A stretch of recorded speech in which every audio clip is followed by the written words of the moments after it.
Okay, welcome and good morning students. तो अपन देख रहे थे सेक्रेटल प्रैक्टिस चैप्टर 5 अपना कंप्लीट हो चुका था। ठीक है। जैसे कि मैंने बोला, ऑब्जेक्टिव्स तुमने खुद से सॉल्व किए और उसके बाद ही मेरे सॉल्यूशंस देखे। वैसे तुम्हारे चोट्टेगिरी पे मेरे को कुछ कुछ भी भरोसा नहीं है। कुछ क्या है, हंसो मत, हाई चोट्टे मान लो। कौन से तुम सबके सब सॉल्व करके उसके साथ क्रॉस वेरीफाई किए रहेंगे। Okay, let it be. So let's start with the today's session, that is chapter 9, depository system. So now what is depository system? ये पूरे एसपी का मेरा पर्सनल फेवरेट, मतलब पूरे एसपी के सिलेबस में अगर सबसे फेवरेट मेरा कौन सा टॉपिक होगा तो ये होगा डिपॉजिटरी सिस्टम। तो देखो, अगर मैं इस टॉपिक के पैर में गिर सकता है तो तुम तो अभी क्या करना। ओके, तो first understand what is depository system. Share market के बैकग्राउंड में क्या होता है, तो this what exactly happens at the background of the, this is the background story you can say कि जो चीज होती है ना, मूवीज में होता है। देखो, जैसे मूवीज के टाइटल आते हैं तो उसके बाद वो मेकिंग ऑफ द मूवी बताते हैं कि कैसा कैसा होता है। तो this is what is exactly the making of the share market. तो शेयर मार्केट में जो सामने वाले को दिखता है वो अलग होता है, बैकग्राउंड में क्या क्या होता है वो इस चैप्टर में पढ़ने वाले हैं बहुत डिटेल में। तो पहले तो जानते हैं हिस्ट्री। कौन सी भी चीज आज के तारीख में क्या होती है उससे अच्छा और उससे ज्यादा इंपॉर्टेंट है कि पहले क्या होता था। ठीक है, तो let's start with the history part. तो सबसे पहले तो शेयर मार्केट,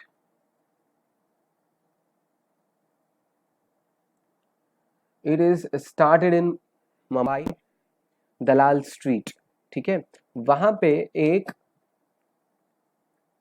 क्या बोल सकते, वडाचं झाड आहे। ठीक है, मराठी में वडाचं झाड, तो हिंदी में क्या उसको बोलते मालूम है? It's a banyan tree. ठीक है, तो बनियन ट्री मतलब जिसको ये ऐसे रूट्स आते हैं पेड़ को, जिसको अपन पारंब्या बोलते हैं मराठी के अंदर। ठीक है, सो अगर ढंग के इंग्लिश में अगर मैं बोलूं, एकदम ढंग के इंग्लिश में, तो share market started under banyan tree. वाह, अंडर बनियान नहीं, अंडर बनियन ट्री। ठीक है, गाउटी बच्चा अंडर बनियान જ बोले, तुम्हारी सोच उधर तक ही है। ओके, तो पहले क्या होता था कि से फॉर एग्जाम्पल अभी तुमको फ्रूट्स खरीदने हैं, कौन सा भी मार्केट हो, तुम कहाँ पे भी तुमको फ्रूट्स खरीदने हैं। क्या खरीदने हैं? फ्रूट्स। तो क्या करते हो, एक चौक में, नहीं तो एखादे रोड साइड पे जहाँ पे फुटपाथ होता है वहाँ पे एक गाड़ा होता है, नहीं तो हॉकर्स एंड पेडलर्स रहते हैं, वहाँ पे उनके पास फ्रूट्स होते हैं, तुम वहाँ पे जाके बाय और सेल करते हो। तो this exactly what happens and today's current market.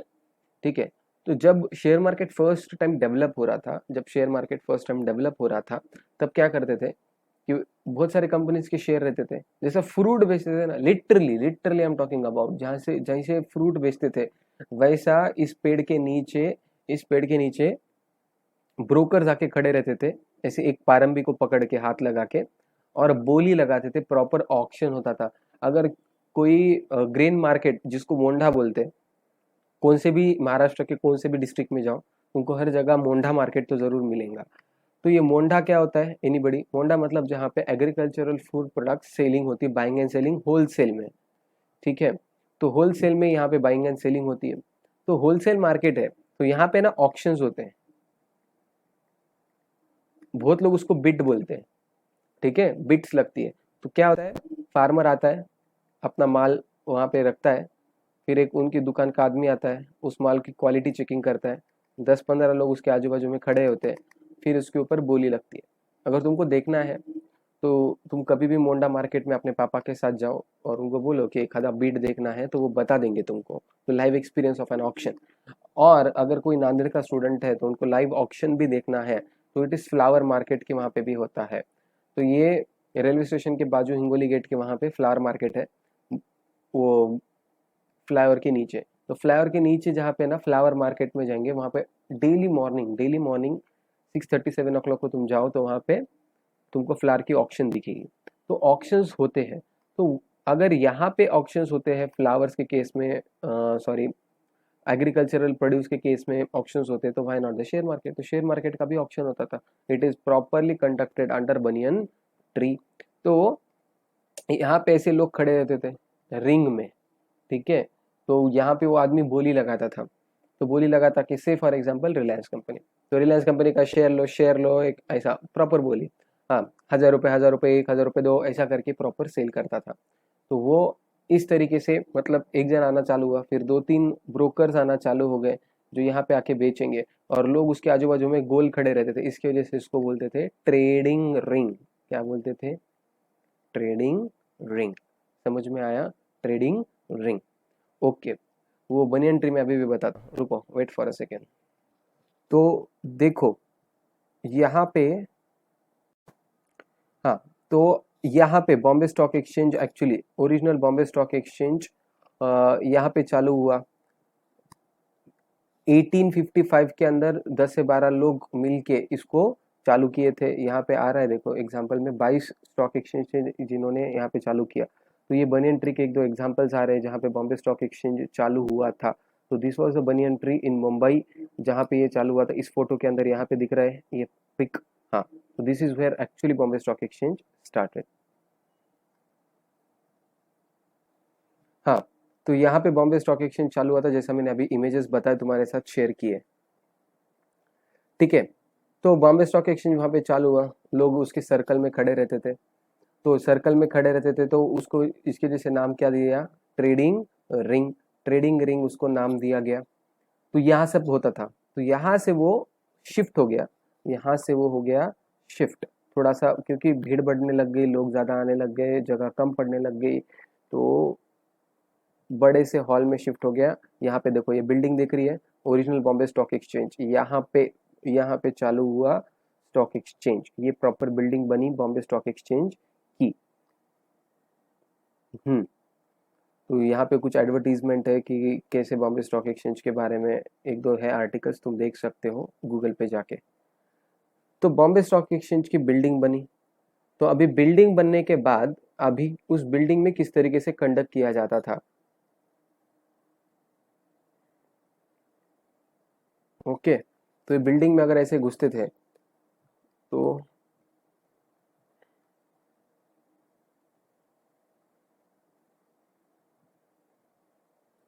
तो क्या होता था?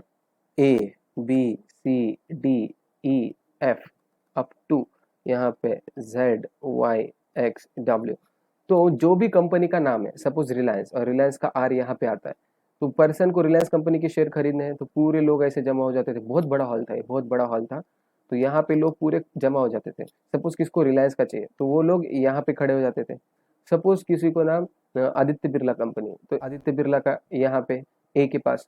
सपोज किसी को एच का चाहिए, एच का यहाँ पे सपोज एच का है एच, ठीक है।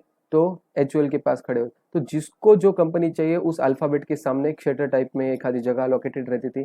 यहाँ पे उनका एक ब्रोकर रहता था, रिलायंस का एक ब्रोकर रहता था। फिर वो सिर्फ रिलायंस के शेयर खरीदेगा बेचेगा, ये इसका ही खरीदेगा या बेचेगा। तो बॉम्बे के अंदर ये सब होता था, मुंबई के अंदर, आज के मुंबई में, पहले का बॉम्बे स्टॉक एक्सचेंज। तो वहां पे ये सब फिजिकल फॉर्मेट में होता था। जगह जैसे जैसे कम ज्यादा होने लग गई, फिर कंपनीज के प्राइस के हिसाब से फ्लोर बढ़ाने लग गए, ये सब कुछ होते गया। फिर ए से लेके सपोज टी तक इस हॉल में, फिर बाकी के हॉल में, ये सब कुछ होते रहा। मैनेज होने को मुश्किल होती गई। फिजिकली शेयर मार्केट के अंदर शेयर खरीदना या बेचना ये इतना मुश्किल पार्ट हो गया था कि लोग कम पड़ रहे थे, मतलब बेचने वाले लोग कम पड़ रहे थे, खरीदने वाले लोग ज्यादा थे। ऊपर से प्रॉब्लम ये भी आ रही थी कि बॉम्बे में इतना फेमस हो गया, तो पुणे ने अपना स्टॉक एक्सचेंज निकाला, पुणे स्टॉक एक्सचेंज, ठीक है। हर जगह अपने अपने स्टॉक एक्सचेंजेस खुल गए, गांव गांव में जाके। पर अभी से ऐसा नांदेड़ है, लातूर है, परभनी है, तो ऐसे छोटे गांव में औरंगाबाद, यहाँ पे स्टॉक एक्सचेंजेस नहीं थे। तो यहाँ के लोगों को अगर शेयर खरीदना है तो they have to personally personally physically physically तुमको मुंबई पुणे यहाँ पे बड़े बड़े स्टॉक एक्सचेंजेस को जाके, मतलब वहां पे जाके खरीदना पड़ता था। जैसे ये अमेजोन फ्लिपकार्ट वगैरह ऑनलाइन मार्केट नहीं थे, तो उसके पहले अगर ब्रांडेड कपड़ों की शॉपिंग करनी थी तो यस इधर के लोग बॉम्बे पुणे में जाके शॉपिंग करते थे ब्रांडेड चीज़ों के लिए। तो that is use to happen, ठीक है। ये चीज़ें ऐसी होती रहती थी, तो फिजिकली लोग मूवमेंट करते थे। तो फिजिकली अभी तुमको ब्रांडेड चीज़ें चाहिए तो घर पे बैठे बैठे yes you can order a mobile phone, you can order any branded thing. तुम जो चाहिए वो चीज़ आज के तारीख में अमेजोन फ्लिपकार्ट से मंगा सकते हो घर बैठे बैठे, ठीक है, दुनिया के कौन से भी कोने से, यस आउट ऑफ इंडियन भी ईबे से आते हैं तुमको। तो anything you want you can get at home because of online. तो यही चीज इंडियन गवर्नमेंट ने बोली कि व्हाई नॉट, ये सब भी ऑनलाइन क्यों ना हो, शेयर मार्केट जहाँ पे इतना पैसा है, why not it should be online. तो 1990 के अंदर ये प्रोसीजर सब चालू है ऑनलाइन करने के, ठीक है। तो ऑनलाइन सिस्टम चालू हुआ। तो ऑनलाइन सेल कैसा होता है, ऑनलाइन सेल कैसा होता है, ध्यान दो, प्रोसीजर नहीं बता रहा हूँ, प्रोसीजर अपन बाद में इसी चैप्टर में पढ़ेंगे। इस चैप्टर में 3 प्रोसीजर्स है। कौन से 3 प्रोसीजर्स है? अगर किसी के पास ऑलरेडी शेयर्स है उसको ऑनलाइन कैसे करना, और सेल को बेचना कैसे, उसकी प्रोसीजर जैसे मैं अभी यहाँ पे बता रहा हूँ। यहाँ पे थोड़ा सा इंटरेस्टिंग स्टोरी वाइज बता रहा हूँ, प्रोसीजर नहीं है इसमें involve, but how it operates operation में बता दूंगा जरूर, ऑनलाइन सेल कैसे होता है, ठीक है। डू यू यूज फेसबुक और इंस्टाग्राम? ओके, फेसबुक और इंस्टाग्राम अगर यूज करते हो तो you can understand this example, ठीक है। फेसबुक और इंस्टाग्राम, तो यहाँ पे एक है और यहाँ पे एक जन खड़ा है। तो से फॉर एग्जाम्पल ये लड़की है, हाँ, तो इसने इसको फ्रेंड रिक्वेस्ट भेजी,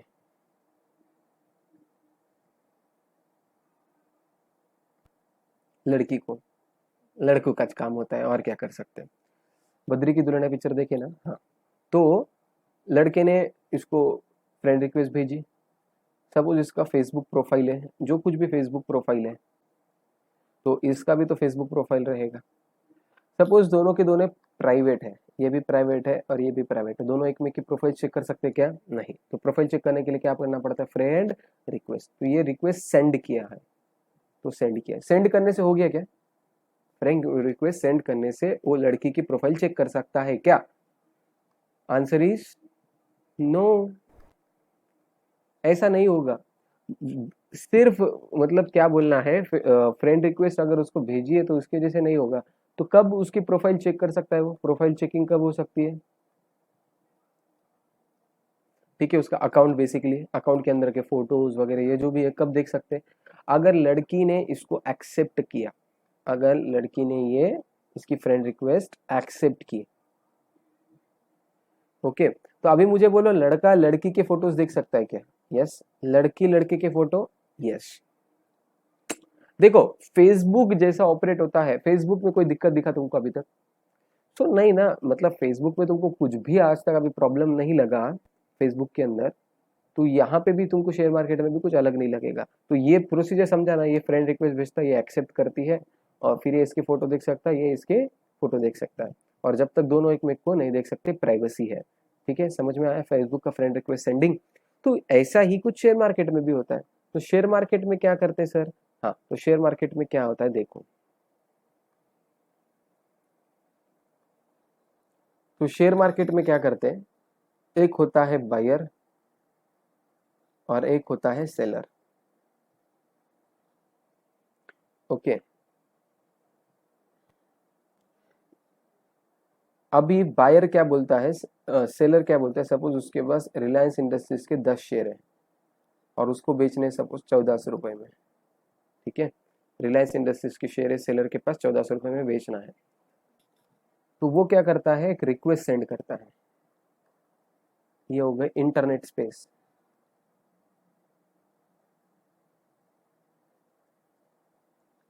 ठीक है। एक्चुअली फेसबुक में जिसको फ्रेंड रिक्वेस्ट भेजनी है उसको डायरेक्टली अप्रोच करना पड़ता है, यहाँ पे वैसा नहीं है। तो इसने एक इंटरनेट स्पेस में रिक्वेस्ट भेजी, किसकी रिक्वेस्ट? कि I want sell RIL shares of 10 rupees at the rate of 1400। तो रिक्वेस्ट इंटरनेट स्पेस में सेव होगी। तो ये दिन भर में ना क्या होता है, दिन भर में बहुत लोग रिक्वेस्ट भेजते हैं, 1 2 3 4 ऐसे बहुत सारे आते हैं, और ये असेंडिंग ऑर्डर में, सॉरी डिसेंडिंग ऑर्डर में लगाए जाते हैं, सॉरी डिसेंडिंग ऑर्डर। इसने बोला 1410 शेयर, किसी ने बोला था से फॉर एग्जांपल 3990, सॉरी 3990, इसके हिसाब से 5, 3980 इसके हिसाब से उसको 20 बेचने हैं, 3975 के हिसाब से इसको 75 बेचने, जो भी है प्राइस के हिसाब से डिसेंडिंग ऑर्डर में, प्राइस के हिसाब से डिसेंडिंग ऑर्डर में ये सेलर के लग जाते हैं, इनको करना है सेल, ओके। तो उसी तरीके से बायर को करना रहता है बाय, बायर को करना रहता है बाय। तो ये है ना, ये पूरी लिस्ट में जो जो यहाँ पे लिखी है, तो ये इंटरनेट स्पेस में एक जगह पे रिकॉर्ड होती है, ठीक है। तो ये यहाँ पे रिकॉर्ड होगी। देखो इमेजिन करो, मॉर्निंग में शेयर मार्केट ओपन होता है 9 बजे, 9 से 9:15 के प्री सेशन बोलते हैं, यहाँ पे ऑर्डर पुट कर सकते हैं। 9:15 से लेके 3:30 बजे तक ये मार्केट चलता है। फिर 3:30 से लेके 3:45 बजे तक क्लोजिंग सेशन होता है। Pre opening and closing session ये 9 से 9:15 के बीच में या 3:30 से 3:45 के बीच में बाइंग एंड सेलिंग बहुत रेयरली होती है, तो मतलब इसमें तो हो ही नहीं सकती। तो ये होता है बेसिकली 9:15 से 3:30, ये जो टाइम पीरियड है 9:15 से 3:30 का, तो that is the prime time जहाँ पे सब कुछ मतलब शेयर मार्केट में होता है। अभी मुझे बोलो कि 9:15 से 3:30 का टाइम पीरियड है, ऑल ओवर इंडिया के कितने लोग रहेंगे जिनको रिलायंस कंपनी के शेयर सेल करने रहेंगे? बहुत लोग रहेंगे। तो सभी लोगों की रिक्वेस्ट यहाँ पे आ जाती है। तो सेम वे कोई ना कोई तो ऐसा भी तो रहेगा जिसको बाय करना रहेगा, तो ये भी डिसेंडिंग ऑर्डर में लगाया जाता है। सपोज ए सेलर है, एक बायर है, उसको भी 1400 रुपए में 10 शेयर खरीदने हैं। बी है जिसको 1390 के अंदर सपोज 8 शेयर खरीदने हैं। तो ऐसे बाइंग रिक्वेस्ट भी आती है इंटरनेट स्पेस में, तो यहाँ पे रिकॉर्ड होते हैं। तो एक कंप्यूटर होता है, तो कंप्यूटर के थ्रू क्या होता है? मैचिंग होता है। क्या होता है? मैचिंग। ओके, इस मैचिंग कॉन्सेप्ट के हिसाब से इसको 1400 में सेल करना है, इसको 1400 में बाय करना है। मैच फाउंड, देखो इसको 1400 में बेचना है, इसको 1400 में बाय करना। बाइंग एंड सेलिंग डिसाइड होगी, बाइंग एंड सेलिंग डिसाइड हो चुकी है। प्राइजेस मैच हो रहे, ख्याल मैच हो रहे, इसको लड़का चाहिए, इसको लड़की चाहिए, दोनों के स्वभाव मिलते हैं, लगाओ शादी। तो सेम वे जैसे शादी में होता है वैसा ही यहाँ पे वो प्रोफाइल मैच होगी, प्रोफाइल मैच हो गई तो बाइंग एंड सेलिंग होती है। तो बाइंग एंड सेलिंग होते समय क्या होता है? सेलर बोलता है मुझे पैसा दो, ठीक है। तो जैसे इसके पास पैसे आते हैं तो ये बायर पैसे दे देता है, पैसे दे देता है। तो इसके पास देखो, ये इंटरनेट स्पेस में ना उसको बोलते हैं क्लियरिंग हाउस। क्या बोलते हैं? क्लियरिंग हाउस, ठीक है। क्लियरिंग हाउस में सेलर अपने शेयर्स दे देता है, सेलर अपने शेयर्स दे देता है और बायर अपने पैसे देता है। तो क्लियरिंग हाउस चेक करता है कि दोनों के हिसाब से पैसे और शेयर्स आ गए क्या? ओके, आ गए। तो शेयर इसको ट्रांसफर करेगा और पैसे इसको ट्रांसफर कर देगा। हो गया काम, ट्रांजैक्शन सक्सेसफुल। समझ में आया क्या? मतलब इंटरनेट स्पेस में दैट इज क्लियरिंग हाउस के अंदर मैं बोलूंगा कि मुझे सेल करना है, अतुल सर बोलेंगे कि मुझे बाय करना है, तो ये एक दोनों की रिक्वेस्ट एक में को मैच होती है। 1400 सेल बाय मैच। जैसे ही मैच हो गया तो अतुल सर के अकाउंट में से पैसे निकल आते हैं, मेरे अकाउंट में से शेयर निकल आते हैं, शेयर अतुल सर के अकाउंट में चले जाते हैं, पैसे मेरे अकाउंट में चले जाते हैं। और ये कब होगा? जब ये मैच होगा। मैच जब तक नहीं होगा तब तक ये ट्रांजैक्शन टेक प्लेस नहीं होगा। से फॉर एग्जाम्पल किसी गधे सेलर ने बोला कि 1500 रुपए और कोई खरीदने को रेडी नहीं, 1400 के ऊपर खरीदने को, तो इसका रिक्वेस्ट मैच होगा क्या? ये पूरा दिन भर मतलब 9:15 बजे से घूमेगा, 1500 कोई 1500 कोई 1500 कोई 1500 घूमते रहेगा। और सब लोग यहाँ पे इधर के लोग है ना, ये सब बोल रहे 1400 1500 1400 मैच हो रहा क्या? नहीं, ये 1500 ये निकल जाएगा, ये ऊपर के ऊपर ही रहेगा, ये नीचे के नीचे घूम जाएगा। सपोज इसके कोई है 1400, इसका मैच हो गया, तो जैसा जैसा मैच होते जाएगा वो एक ट्रांजेक्शन होते जाएंगे। तो ये 1500 वाला ऐसे बैठे रहेगा 3:30 बजे तक। तो 3:30 बजे तक 1500 वाला आया तो ठीक है ना, तो ये मर जाता है। उसी दिन उसकी रिक्वेस्ट किल होती है, खत्म होती है, दूसरे दिन फ्रेश स्टार्ट। समझ में आया? ये तुम्हारे ऊपर है कि कब तक इसको जिंदा रखना है, दिन भर रखना है, 1 घंटे के लिए रखना है, 10 मिनट के लिए रखना है, 15 मिनट के लिए रखना है, वो तुम्हारी इच्छा। जो भी सेलर है या जो भी बायर है वो रिक्वेस्ट को कब तक जिंदा रखना है वो उसके ऊपर है। जब तक जिंदा है तब तक वो मैच फाइंड करते रहता है, जैसे मैच हो गया ट्रांजैक्शन सक्सेसफुल। तो this is how exactly share market operates in the background story. पर ये सब होने के लिए शेयर्स ऑनलाइन होना बहुत जरूरी था। शेयर्स क्या होना था? ऑनलाइन होना जरूरी था। तो देखो ये जो इंटरनेट स्पेस है, क्लियरिंग हाउस है, ये शेयर यहाँ से निकले, ये सब हुए, that is all because of depository system. किसकी वजह से? डिपॉजिटरी सिस्टम की वजह से। डिपॉजिटरी सिस्टम की वजह से क्या हो गया? ये ऑनलाइन पैसे भी आने लग गया, ऑनलाइन शेयर भी आने लग गया। तो this is all because of this. अब ये जो डिपॉजिटरी सिस्टम होती है ये exactly similar to banking system होती है। सर ये बैंकिंग सिस्टम क्या है? तो मैं बोलता हूँ, रुको। बैंकिंग में सबसे अपेक्स लेवल पे कौन होता है? RBI, reserve bank of India, RBI. ठीक है। तो वैसा आरबीआई के नीचे क्या आते हैं, बहुत सारे बैंक्स आती है, एसबीआई, आईसीआईसीआई, एचडीएफसी, ठीक है, से पीएनबी, पंजाब नेशनल बैंक, ऐसे बहुत सारे बैंक्स आते हैं। इस बैंक के नीचे क्या रहते हैं, हर बैंक के ब्रांचेस होते हैं। क्या होते हैं, ब्रांचेस होते हैं। ब्रांचेस के नीचे क्या होते हैं, उनके कस्टमर्स, और इसका होता है बैंक अकाउंट। इसमें कोई प्रॉब्लम किसी को, समझ में आया ना। आरबीआई, आरबीआई के नीचे बहुत सारे बैंक्स, देखो ये मेन, इसके नीचे उसके बैंक्स, उसके नीचे उसके ब्रांचेस, उसके बाद होता है कस्टमर, ठीक है, मेन। तो वैसा ही शेयर मार्केट के अंदर डिपॉजिटरी सिस्टम होता है, जैसे यहाँ पे बैंकिंग सिस्टम है, वैसा यहाँ पे डिपॉजिटरी सिस्टम है। जहाँ पे आरबीआई हेड है इंडिया के अंदर, वैसा ही यहाँ पे हेड होता है ओके, यहाँ का हेड होता है एनएसडीएल सीडीएसएल, इसको बोलते हैं डिपॉजिटरी। मेन को क्या बोलते हैं, डिपॉजिटरी। तो एनएसडीएल सीडीएसएल दो है।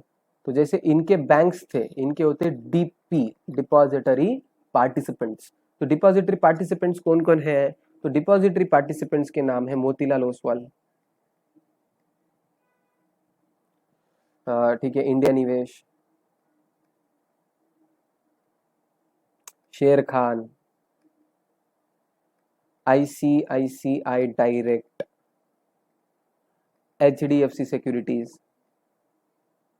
तो ऐसे क्या है, डिपॉजिटरी पार्टिसिपेंट्स है। डोंट वरी, चैप्टर में सब कुछ पढ़ेंगे, फिलहाल तो अंडरस्टैंड कर लो चैप्टर ओवरऑल क्या है। तो जैसा आरबीआई मेन होती है, वैसा सीडीएसएल होता है, एनएसडीएल होता है, उसको क्या बोलते हैं, डिपॉजिटरी। इनके नीचे उसके क्या होते हैं, ब्रांचेस। तो उसके डिपॉजिटरी के नीचे क्या होते हैं, डिपॉजिटरी के नीचे होते हैं उसके डिपॉजिटरी पार्टिसिपेंट्स। तो डिपॉजिटरी पार्टिसिपेंट्स होते हैं,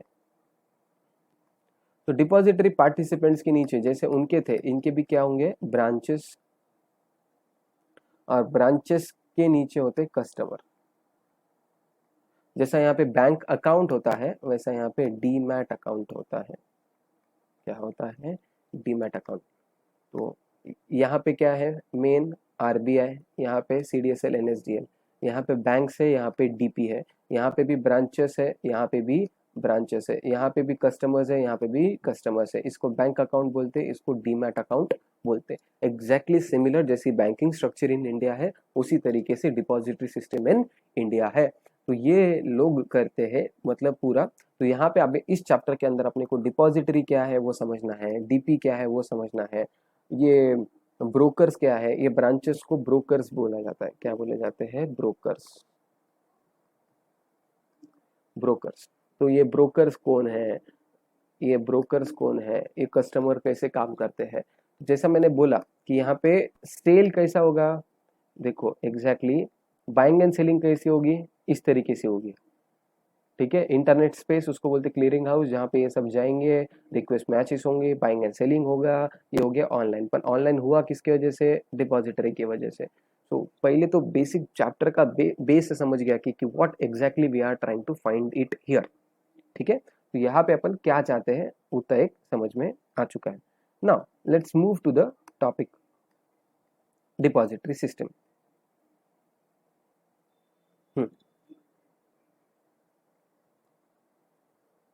तो physical mode of holding securities. Now physical mode of holding securities. तो physical mode of holding securities, तो प्रॉब्लम क्या थे पहले ये देखना पड़ेगा कि ऑनलाइन आया तो ये अभी आया, तो इसके पहले क्या था, there are two types of holding, physical and electronical. तो ये दो तरीके हैं, तो इस दो तरीके में से फिजिकल, तो फिजिकल में क्या क्या प्रॉब्लम्स है, जब तक एक आधी चीज में प्रॉब्लम नहीं है तब तक नई चीज का इजाद नहीं होता है। ये चीज पहले दिमाग में बिठा के रखो। जब तक पहले वाले सिस्टम में कुछ प्रॉब्लम्स अपने को नहीं पता है कि ये सिस्टम में क्या प्रॉब्लम है, तब तक नए सिस्टम क्यों डेवलप होगी, लॉजिकल।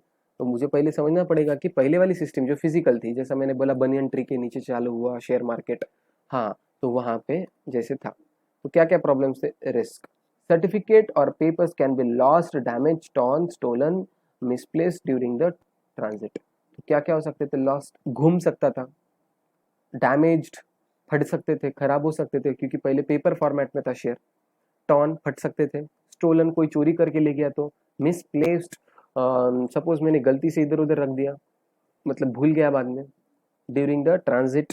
तो these are all the problems. मतलब ये रिस्क थी कि पहले मतलब मेरा शेयर था पर वो फट गया तो क्या, चोरी हो गया तो क्या, गलती से इधर उधर रह गया तो क्या, डैमेज हो गया तो क्या, घूम गया तो मैं क्या। तो these are all risk which are in physical format. Online में ऐसा नहीं होता है। कभी तुमको ऐसा हुआ तुम्हारा फेसबुक अकाउंट सर घूम गया, फट गया, सपोज तुम्हारे फोन के अंदर, imaginary imaginary, girls please don't answer, only boys will answer this. Suppose तुम्हारे यहाँ पे फेसबुक ऐप है, ठीक है, अभी तुम्हारे फोन के ऊपर से गाड़ी चली गई और ये स्क्रीन क्रैक हो गई, स्क्रीन क्रैक हो गई, ठीक है। अभी तुमको, तुम्हारे अंदर उसका इंस्टा अकाउंट था, फेसबुक अकाउंट था, अब मुझे बोलो कि वो फोन खराब हो गया, टूट गया, फूट गया, अभी तुम्हारा अकाउंट भी चला गया, Facebook account, Instagram account crack हो गया, उसके अंदर की सभी फाइलें ये हो गई, सपोज ये पानी में गया तो भीग गया क्या वो फेसबुक अकाउंट? गर्ल्स को लग सकता है भाई नहीं, बॉयज प्लीज सपोर्ट मी, नहीं ऐसा कुछ नहीं हुआ। Mobile is a just a representative, उसके अंदर सिर्फ स्क्रीन है, इसके अंदर कुछ होता नहीं है। अगर ये मोबाइल टूट भी गया, पानी में भी गया तो डजेंट मैटर, ठीक है। तो वो दूसरे फोन के अंदर जैसे तुम यूजर आईडी पासवर्ड डालेंगे वहां पे दिख जाएगा, उसमें कुछ खराबी हुई क्या? नहीं, क्यों? Because it is in electronical format, electronical format है, इसकी वजह से पानी में फोन भी गया या उसके ऊपर से कार भी गई तो फोन खराब होगा, वो खराब नहीं होगा। तो उसी तरीके से सपोज शेयर मार्केट के अंदर मेरे पास ऑनलाइन शेयर्स है और वो फोन टूट गया, कुछ भी हो गया, तो ऑनलाइन शेयर्स को कुछ ही नहीं होगा। यूजर आईडी पासवर्ड जब तक मेरे पास से खत्म हो गया, वो शेयर को कोई तोड़ नहीं सकता। सपोज वो फोन को तोड़ दिया तो शेयर टूटा क्या? नहीं। फोन चोरी हो गया तो शेयर चोरी हुआ क्या? बिल्कुल नहीं। फोन अलग चीज है, उसके अंदर का डेटा अलग चीज है, वो समझना पड़ेगा। तो यही सिस्टम को वो शेयर मार्केट में लाना चाहते थे। तो पहले फिजिकल मार्केट में था, तो फिजिकल मार्केट के अंदर ये सब पॉसिबल था। देखो before Facebook what was that, मतलब फेसबुक के पहले क्या था फिजिकल मार्केट में? फिजिकल मार्केट में फेसबुक के पहले था slam book. I don't know whether you have used it or not, or whether still is the craze or not, पर हमारे टाइम पे स्लैम बुक का क्रेज था। तो स्लैम बुक क्या होता था, अपने फ्रेंड्स के थ्रू अपन, जैसा फेसबुक के अंदर है ना, तो सब चीजें, नाम क्या है, डेट बर्थ डेट क्या है, तू मेरे बारे में क्या सोचता है, वो सब चीजें उस स्लैम बुक पे लिखी रहती थी, ठीक है। तो we use to take note from our friends कि ये सब चीजें। तो पहले फिजिकल मार्केट में स्लैम बुक था, स्लैम बुक टॉन हो सकता था, स्टोल हो सकता था, मिसप्लेस हो सकता था, फेसबुक में नहीं होता है कभी। so these were the disadvantages of physical market that were removed by online or electronical market. Efforts in duplicating, obtaining a duplicate certificate if original certificate is lost involves the time, efforts and money. Duplicate नहीं मिलता था, duplicate मिलता था। 10वीं का result तुम्हारा घूम गया तो डुप्लीकेट नहीं मिलता क्या? मिलता है। लाइसेंस घूम गया तो नहीं मिलता क्या? मिलता है। और उसके अंदर बहुत सारा टाइम, पैसे, सब कुछ लगते हैं। फुकट में होता है क्या ये सब? नहीं। Delay in allotment of securities, allotment of securities take longer time. Suppose मुझे रिलायंस के शेयर बेचने हैं या खरीदने हैं, से फॉर एग्जाम्पल, तो मुझे यहाँ से बॉम्बे जाना पड़ता था, स्टॉक एक्सचेंज में प्राइस रिकॉर्ड करनी पड़ती थी, रजिस्टर होता था, बाय पोस्ट बाद में 2-3 महीनों के बाद आता था। तो it use to take 2 to 3 months earlier. Delay in transfer and transmission of securities, more time is involved in transfer and transmission of securities is involved, actual handling of physical certificate, वहाँ पे सच में बहुत time लगता था पहले के जमाने में। Risk of bad deliveries, delivering certificate which are torn, forged, etc creates the problem in buying and selling of securities। तो सपोज सच में जब शेयर्स आते थे, मैंने खरीदा, उसके बाद शेयर आए तो वो फटे टूटे भी आ सकते थे। फोर्ज्ड, फोर्ज का मतलब होता है रॉन्ग सिग्नेचर, ठीक है। इसके पहले वाले टॉपिक के अंदर फोर्ज्ड ट्रांसफर था, शायद तक मैंने एक्सप्लेन नहीं किया। फोर्ज्ड ट्रांसफर मतलब रॉन्ग सिग्नेचर करके, रॉन्ग साइन करके ट्रांसफर कर देना, मतलब मेरा नहीं है पर मेरी सिग्नेचर किसी ने कॉपी करी और भेज दिया, तो दैट इज फोर्ज्ड ट्रांसफर। ये इलीगल है, गलत है। मतलब जो मेरा शेयर है ही नहीं, मैंने भेज दिया गलत सिग्नेचर मार के, जैसा स्कूल में करते थे ना, पेरेंट्स की डुप्लीकेट सिग्नेचर मारते थे। हाँ, सब चोट्टे पे तुम लोग, मालूम है मेरे को, तो तुम लोग ये सब किए वाले हो। तो वैसा ही ये आदतें, जरूरतें बन जाती है। पहले स्कूल के होमवर्क वगैरह साइन करते थे, बाद में शेयर ट्रांसफर कर रहे हो गलत साइन करके, that is illegal by the way, that is forged transfer. तो ये सब हो सकता था। मतलब पहले रिस्क थी, डुप्लीकेट करने को खर्चा था, गलत ट्रांसफर होते थे, डिले होता था ट्रांसफर में। ये सब प्रॉब्लम्स को मिटाने के लिए, इट मीन सिक्योरिटी, तो ये सब मिटाने के लिए कौन आया शहंशाह बन के? तो शहंशाह बल्कि इलेक्ट्रॉनिकल ट्रांसफर्स आए, तो इन सब के प्रॉब्लम्स हटा के वो आया। Okay, meaning of depository system. तो डिपॉजिटरी सिस्टम का मतलब क्या है, जो मैंने पूरी स्टोरी बताई ना ये चालू होने के पहले, वो सिर्फ याद रखो, जैसे जैसे आएगा वैसे वैसे तुमको उसमें स्टोरी घुस जाएगी। Under depository system securities held in electronical format, फिर इलेक्ट्रॉनिकल फॉर्मेट सिस्टम आया। The transfer and settlement of security done electronically, तो जैसा मैंने बोला था यार इंटरनेट स्पेस में से, हाँ इलेक्ट्रॉनिकली हो गया। Depository system maintains the accounts of share holders, enables the transfer, collects the dividend, bonus, etc. on behalf of the shareholder. This system is called as scriptless trading system. इसको क्या बोलते हैं, स्क्रिप्टलेस। स्क्रिप्टलेस मतलब, स्क्रिप्ट मतलब होता है शेयर, शेयर को script बोलते थे पहले।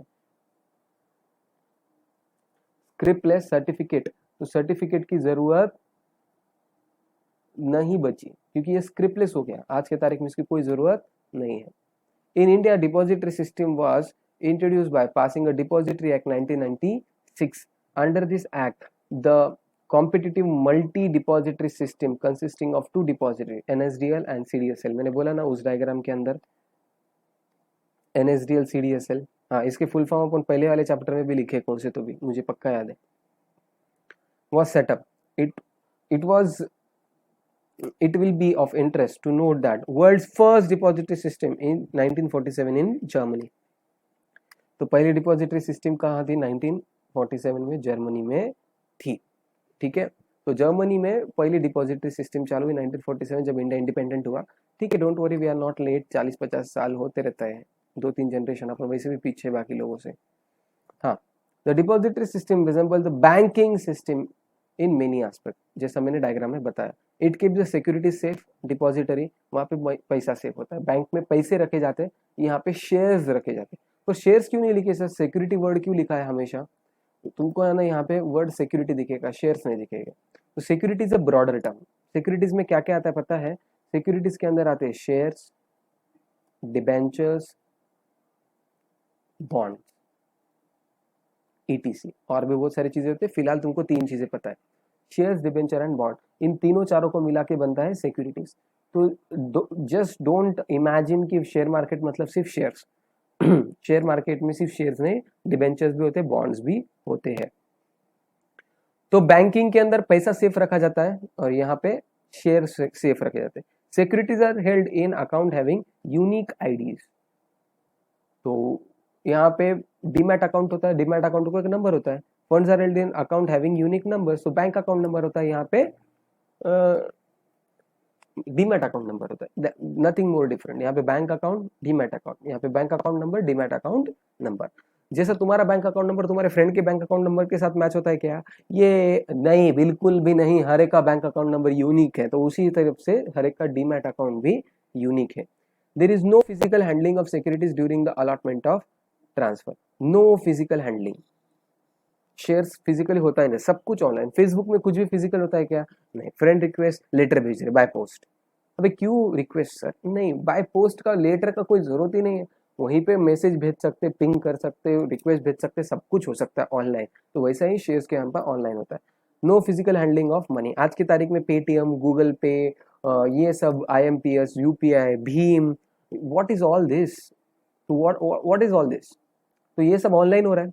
गूगल पे के थ्रू तुम कितने भी पैसे इधर उधर भेज सकते हो, फोन पे के थ्रू भी भेज सकते हो ना। तो यस, आज की तारीख में फिजिकल मनी का क्या इन्वॉल्वमेंट है, no, you can transfer the money from one account to the another account, one person to the another person sitting right here, ठीक है, it's all possible. The transfer of securities between the accounts is done, तो accounts के अंदर transfer होता है, यहाँ पे transfer of funds between the account, यहाँ पे शेयर ट्रांसफर होते हैं, यहाँ पे पैसा ट्रांसफर होता है, और कुछ भी अलग नहीं है, अंडरस्टैंड दैट फर्स्ट। तो यहाँ पे पैसे ट्रांसफर होते हैं, यहाँ पे शेयर ट्रांसफर होता है, और क्या होने वाला है। In this depository system, depository is a custodian of security, custodian of security. जैसे RBI हेड है जहाँ पे पूरे पैसों का हिसाब किताब है, वैसे ही पूरे हिसाब किताब, शेयर का पूरा हिसाब किताब RBI को आज के तारीख में बैठे बैठे तुम्हारे बैंक अकाउंट में कितने पैसे हैं RBI को समझेगा क्या। यस, सपोज तुम्हारा बैंक अकाउंट SBI में, RBI SBI को फोन लगाएगा और बोलेगा हाँ इस पर्सन का अकाउंट ये पर्सन है, इसका अकाउंट नंबर बोलो, पैसा बोलो, RBI के पास सब डिटेल है, चाहिए तो सब चीजें निकाल सकती है, डेबिट क्रेडिट हर एक चीज। उसी तरीके से CDSL के पास, NSDL का तुम्हारे पास का पूरा कच्चा चिट्टा है, उनके पास सब पता है कि तुम्हारे पास कौन से शेयर है, कौन से शेयर नहीं है, in electronical form. And the depository participant acts, देखो डिपॉजिटरी में बोला था ना, जैसा बैंक्स होती है, आरबीआई मेन नहीं है, आरबीआई के पास तुम अकाउंट ओपन कर सकते क्या? नहीं, आरबीआई के पास तुम, अंबानी बिल्कुल, अंबानी भी नहीं ओपन कर सकता आरबीआई के पास, तो आरबीआई के पास अकाउंट ओपन नहीं होता है, आरबीआई के पास बैंक्स अकाउंट ओपन कर सकते हैं। वैसा ही वहां पे कौन ओपन कर सकता है? Depository participant, act as a link between depository and investor. तो देखो मेन होता है depository, depository participant and investor, ये दोनों के बीच में का दुआ है। तो जैसे आरबीआई के पास पैसे है, मुझे पैसे चाहिए, इन दोनों के बीच में कौन है? बैंक।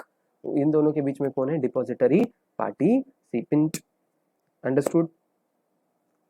डिटेल में चैप्टर में जाएंगे नेक्स्ट लेक्चर में। आई गेस समझ में आया कि what was the main problem in physical market, how the share market started and how the share market operates, सब चीजें समझी। Okay, we will stop here for the day.